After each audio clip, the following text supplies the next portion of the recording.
local le droit de s'autodéterminer politiquement, choisir. Alors, quand on dit la forme politique, in situ, cela veut dire par le biais électoral, quel type de parlement on voudrait, par exemple, avoir, quel type de majorité, quel type d'alliance, statut économique, avoir aussi le droit de partager le bénéfice résultant de l'exploitation des ressources naturelles, avoir aussi évidemment un gouvernement issu d'ailleurs des élections, et ça c'est important, ce qui va poser le problème du design institutionnel et la coordination.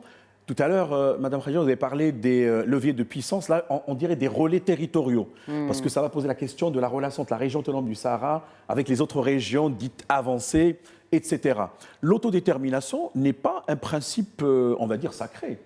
En droit, vous savez, ce n'est pas du droit révélé. On peut toujours, non pas bricoler, mais trouver des adapter, flexibilités. Il faut contextualiser. Il faut impérativement. Et le droit sans sociologie, d'ailleurs, nous partageons peut-être l'amour d'un grand juriste, le doyen Carbonnier, qui avait parlé de ce flexible droit. J'ai parlé du droit flexible en termes de droit des peuples à disposer.